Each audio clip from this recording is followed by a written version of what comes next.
বিশ্ব রাজনীতির মানচিত্রে নীরব কিন্তু গুরুত্বপূর্ণ পরিবর্তন ঘটছে। দীর্ঘদিন ধরে যুক্তরাষ্ট্রের নেতৃত্বে গড়ে ওঠা জোট ব্যবস্থা এখন আর আগের মতো দৃঢ় নেই, বরং একে একে মিত্র দেশগুলো নিজেদের স্বার্থকে প্রাধান্য দিয়ে নতুন কৌশলগত অবস্থান নিচ্ছে। পরিস্থিতি এমন পর্যায়ে পৌঁছেছে যে আন্তর্জাতিক অঙ্গনে এখন যেন একটাই বাস্তবতা, চাচা আপন প্রাণ বাঁচা। সাম্প্রতিক বছরগুলোতে যুক্তরাষ্ট্রের একতরফা পররাষ্ট্র নীতি এবং বিভিন্ন আন্তর্জাতিক ইস্যুতে আগ্রাসী অবস্থান মিত্রদের মধ্যে আস্থার সংকট তৈরি করেছে। অনেক দেশই মনে করছে ওয়াশিংটনের সিদ্ধান্তগুলো তাদের নিজস্ব অর্থনৈতিক ও নিরাপত্তা স্বার্থের সঙ্গে সামঞ্জস্যপূর্ণ নয়, ফলে ঐতিহ্যগত মিত্রতার বন্ধন শিথিল হতে শুরু করেছে। বিশেষ করে মধ্যপ্রাচ্য ইস্যুতে এই পরিবর্তন সবচেয়ে স্পষ্ট।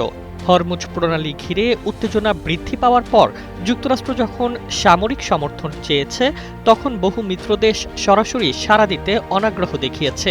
এর ফলে বোঝা যাচ্ছে আগের মতো নিঃশর্ত সমর্থন আর পাচ্ছে না ওয়াশিংটন। এ অবস্থায় অনেক দেশ বিকল্প শক্তির দিকে ঝুঁকছে। বিশেষ করে রাশিয়া ও ইরানের সঙ্গে সম্পর্ক জোরদার করার প্রবণতা বাড়ছে। জ্বালানি নিরাপত্তা, আঞ্চলিক প্রভাব এবং অর্থনৈতিক স্বার্থ, এই তিনটি বিষয়কে সামনে রেখে দেশগুলো নতুন সমীকরণ তৈরি করছে।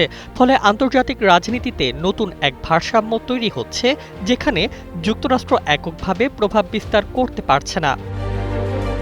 বিশ্লেষকরা বলছেন এই পরিবর্তনের পেছনে মূল কারণ হচ্ছে আস্থার ঘাটতি। মিত্র দেশগুলো এখন আর শুধু রাজনৈতিক সম্পর্কের ভিত্তিতে সিদ্ধান্ত নিতে চায় না, তারা চায় বাস্তব সুবিধা ও নিরাপত্তার নিশ্চয়তা। সেই জায়গায় যুক্তরাষ্ট্রের নীতিগত অবস্থান অনেক ক্ষেত্রে প্রশ্নবিদ্ধ হয়ে উঠেছে। এদিকে বৈশ্বিক শক্তির ভারসাম্য দ্রুত বদলাচ্ছে। বহু মেরুকেন্দ্রিক বিশ্ব ব্যবস্থার দিকে অগ্রসর হওয়ার ফলে বিভিন্ন দেশ নিজেদের কৌশল পুনর্বিন্যাস করছে। এতে করে ঐতিহ্যগত জোটগুলো দুর্বল হয়ে পড়ছে এবং নতুন জোট ও সম্পর্কের ভিত্তি তৈরি হচ্ছে। সব মিলিয়ে বিশ্ব রাজনীতিতে একটি বড় রূপান্তর চলছে। যুক্তরাষ্ট্রের দীর্ঘদিনের প্রভাব এখন চ্যালেঞ্জের মুখে, আর মিত্র দেশগুলোও আর আগের মতো একপাক্ষিক আনুগত্যে বিশ্বাসী নয়, বরং প্রয়োজন অনুযায়ী তারা প্রতিপক্ষের দিকেও ঝুঁকতে প্রস্তুত, যা ভবিষ্যতের বৈশ্বিক রাজনীতিকে আরও অনিশ্চিত করে তুলেছে।